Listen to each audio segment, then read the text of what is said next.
Hey guys, Mike with Big Kid Powersports. Today we're going to give you a quick rundown for you to decide if you need to have your clutch serviced and if you need to take it off your sled. Most all this stuff that I'm pointing out you can do with your clutch still on your sled, because you do need to have a special puller to take the clutch off the machine. First thing you want to do is take the belt off your sled, because you're not going to be able to do a lot of this stuff with the belt on. So take the belt off. If you don't know how to do that, you should learn, because, well, you need to know how to do that. But so at the top of this, there's a bushing here. First thing you're going to do is try and rock the head of this clutch around. See how sloppy that is? That is an indication that this bushing in here is bad. This one's so bad that it's actually worn down the shaft of the clutch itself.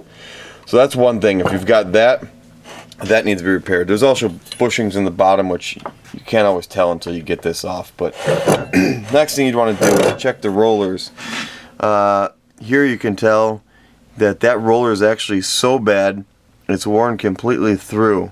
So what they also maybe aren't always as obvious, like here you can kind of see on the video maybe that's got a flat spot, but if you take and run your finger around this, you usually can feel them, and you can also feel how much play they have. Those things have a ton of play in them. They shouldn't have. Left to right, okay.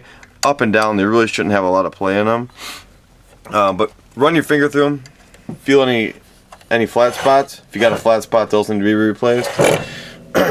On the actual sheave of the clutch, you know, you can feel for grooves and stuff like that. Grooves aren't always necessarily a bad thing unless they're really horribly deep. You want to look for cracks. It's normally going to be on this side of the clutch that you get cracks, the movable side. You'll want to get a flashlight. They're oftentimes really hard to see. With a nice bright flashlight, you're going to look for literally a hairline crack that comes from the center of the shaft out. And they usually, well, they don't always come very high, but those are they're often caused by heat. So check for cracks. The other thing you can do while the clutch is on the sled, carefully take a pry bar or a large screwdriver in there and pry this thing open, so you actually can press it like that. And I would put a socket or put something in there to hold it open. They do make a tool that you can put in there, and then it clamps it open.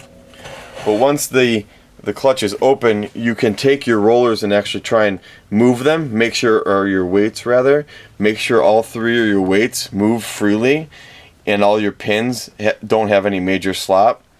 And then also run your finger up and down the actual weight itself.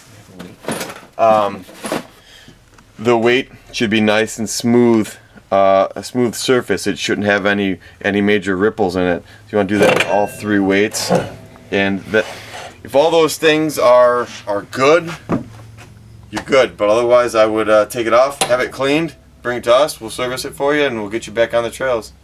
815-363-1254. BigKidPowersports.com.